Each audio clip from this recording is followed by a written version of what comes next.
जी दोस्तों, आपका राजनीति टॉक के चैनल में स्वागत है। तो जैसा मैं आपको पिछली क्लास में राष्ट्रपति के बारे में बता रहा था, तो अभी आजादी के समय से लेकर वर्तमान तक जितने भी राष्ट्रपति हैं, अब मैं उनका कार्यकाल और वो कब से कब तक रहे उनके बारे में चर्चा करूंगा। तो हमारे सबसे पहले राष्ट्रपति कौन थे?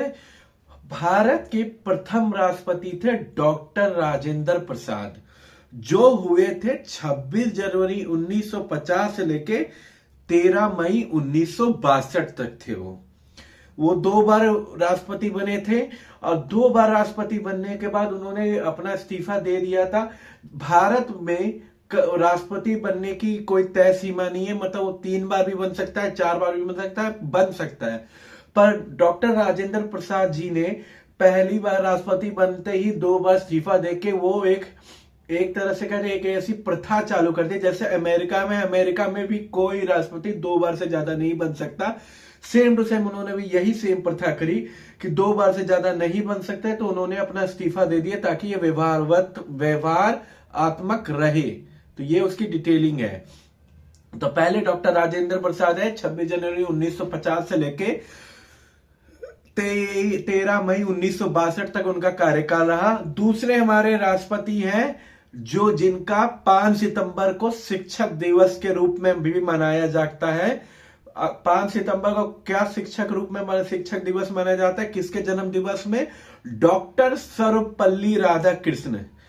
डॉक्टर सर्वपल्ली राधाकृष्ण का जन्म दिवस भी उस समय है और वो भारत देश के दूसरे राष्ट्रपति थे जिनका कार्यकाल 13 मई 1962 से लेकर 13 मई 1967 तक रहा।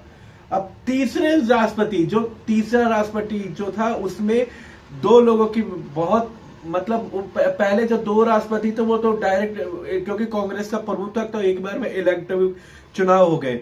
जो तीसरा राष्ट्रपति था उसमें भी कांग्रेस और बीजेपी और जनता पार्टी कोई नहीं थी। उसमें लड़ाई थी कांग्रेस आर और कांग्रेस ओ, जिसका ओ में इंदिरा गांधी के नेतृत्व में तीसरे राष्ट्रपति बने थे डॉक्टर जाकिर हुसैन, जो भारत के प्रथम मुस्लिम राष्ट्रपति थे। डॉक्टर जाकिर हुसैन भारत के प्रथम मुस्लिम राष्ट्रपति थे जिनका कार्यकाल हुआ था 13 मई 1967 से लेके 3 मई 1969। नोट कर लेना, 13 मई 1967 लेके 3 मई 1969 मींस उनका सिर्फ 2 साल का कार्यकाल था। ठीक है। अब हमारे चौथे कौन है?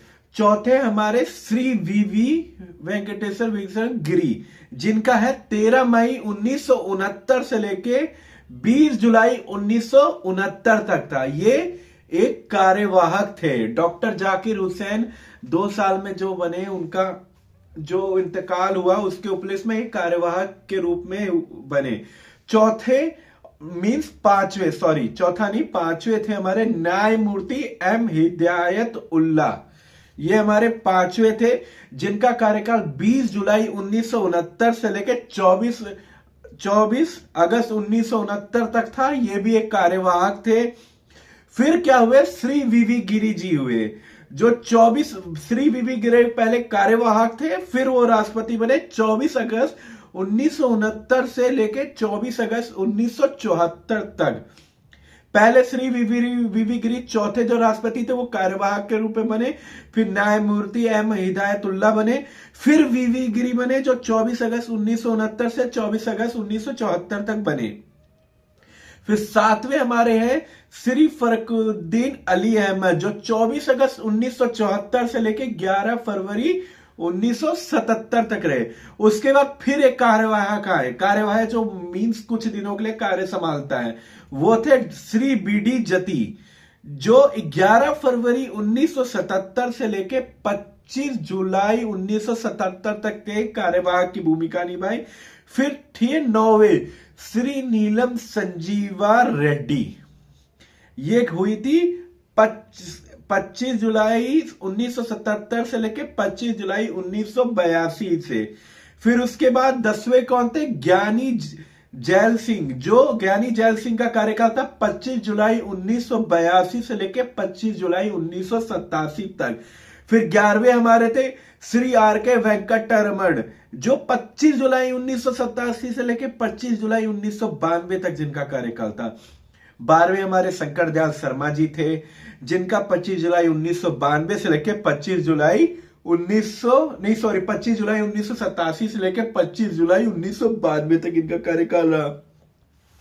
12वें थे डॉक्टर शंकर दयाल शर्मा, जिनका कार्यवाहक था 25 जुलाई 1992 से लेकर 25 जुलाई 1997। फिर क्या है, डॉक्टर KR नारायण, जिनका 25 जुलाई 1997 से लेकर 25 जुलाई 2002 तक था। फिर 14वें भारत के मिसाइल मैन कहे जाने वाले डॉक्टर APJ अबुल पारिक कलाम साहब जी का 25 जुलाई 2002 से लेके 25 जुलाई 2007 तक वो राष्ट्रपति थे। उसके बाद श्रीमती प्रतिभा देवी सिंह पाटिल, भारत की प्रथम महिला राष्ट्रपति, जो बनी थी 25 जुलाई 2007 से लेके 25 जुलाई 2012 तक। फिर बने थे प्रणब मुखर्जी, कांग्रेस की सरकार जाते जाते के समय बने थे 25 जुलाई 2012 को प्रणब मुखर्जी बने थे। उसके बाद बने थे रामनाथ कोविंद जी, और अब है वर्तमान में हमारे भारत के राष्ट्रपति जो एक महिला है, जिनका नाम है द्रौपदी मुर्मू। ये भारत की वर्तमान राष्ट्रपति है, जिनका कार्यकाल संचालन अभी जारी है। अब इसका चुनाव किस प्रकार से होता है? अमेरिका के भारतीय राष्ट्रपति पद के लिए भारत में पुनः निर्वाचन पर कोई संवैधानिक प्रबंध नहीं है। संविधान के आर्टिकल 57 के अनुसार यदि कोई व्यक्ति राष्ट्रपति निर्वाचित हो चुका है, वो पुनः राष्ट्रपति निर्वाचित होने के लिए योग्य होगा, पर योग्य या पात्र होगा। ठीक है, अंत स्पष्ट है कि कोई भी व्यक्ति जितनी बार चाहे वो राष्ट्रपति पद के लिए चुना जा सकता है, परंतु व्यवहारिक रूप से परंपरा किसने की स्थापित करने का प्रयत्न किया जा रहा है। एक व्यक्ति 2 बार से अधिक निर्वाचित नहीं हो सकता, और प्रथम बार किसने किया था? डॉक्टर राजेंद्र प्रसाद जी ने इस परंपरा के लिए आरंभ किया था। अब उत्तराधिकारी, जब राष्ट्रपति अपने पद से त्याग पत्र दे दे, कौन उत्तराधिकारी होता है? या उसे महाभियोग द्वारा हटा दिया जाए, जो महाभियोग द्वारा अभी तक किसी को नहीं हटाया गया है, क्योंकि महाभियोग करना आसानी है। या उसकी मृत्यु हो जाए, तो जब राष्ट्रपति की मृत्यु हो जाती है तो देश के सारे झंडे झुका दिए जाते हैं। या उनका स्थान खाली हो जाए तो नए राष्ट्रपति चुने जाने तक कौन उनका अध्यक्ष करता है? उपराष्ट्रपति इस पद पर काम करता है। यदि उपराष्ट्रपति भी त्याग पत्र दे दे, या जैसे राष्ट्रपति और उपराष्ट्रपति दोनों की मृत्यु हो जाए, तो कौन पूरे देश का संचालन करेगा? सर्वोच्च न्यायालय का मुख्य न्यायाधीश कार्यवाहक राष्ट्रपति के रूप में कार्य करता है। जैसे 1969 के एग्जाम्पल में डॉक्टर जाकिर हुसैन जब मृत्यु हो गई थी उनकी, तो उन पर उपराष्ट्रपति वीवी गिरी जी ने त्यागपत्र देने पर, जब 1969 में डॉक्टर जाकिर हुसैन की मृत्यु हुई, वीवी गिरी उपराष्ट्रपति के पद समय थे, पर वीवी गिरी ने अपना त्यागपत्र दे दिया। तो उसके बाद क्या हुआ था? सर्वोच्च न्यायालय के मुख्य न्यायाधीश, जिनका नाम क्या था? श्री M हिदायतुल्लाह। मैंने रिपीट भी करा था, वीवी गिरी के तुरंत बाद हिदायतुल्लाह बने थे, जो सर्वोच्च न्यायालय के क्या थे? मैंने क्या कहा था? कार्यवाहक राष्ट्रपति, क्योंकि वो मुख्य न्यायाधीश थे, कार्य करते हो। परंतु ऐसी स्थिति में 6 महीने के अंदर नए राष्ट्रपति का चुनाव हो जाना आवश्यक होता है।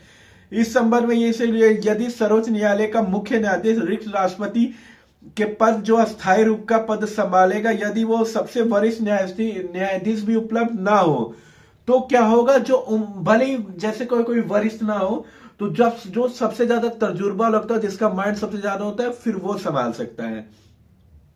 अब राष्ट्रपति पर महाभियोग क्या होता है? तो राष्ट्रपति के पर महाभियोग के बारे में पढ़ाऊंगा मैं आपको कल, तो प्लीज मेरे इस चैनल को सपोर्ट कीजिएगा। और महाभियोग राष्ट्रपति का क्या है, ये बहुत ही इंपॉर्टेंट टॉपिक है। इसके बारे में कई बार में क्वेश्चंस में भी आते हैं कि महाभियोग कैसे होता है, राष्ट्रपति पे कैसे लगता है। तो इसको जानने के लिए प्लीज मेरे चैनल को सब्सक्राइब कीजिएगा, लाइक कीजिएगा, सब्सक्राइब कीजिएगा, और कमेंट जरूर कीजिएगा कि कैसा लगा, क्या क्या कमी कर रहा हूं, क्या मैं अच्छा कर रहा हूं, इस बारे में प्लीज मुझे राय दीजिएगा। प्लीज मेरे चैनल को सपोर्ट कीजिए। जय बालाजी दोस्तों, जय बालाजी।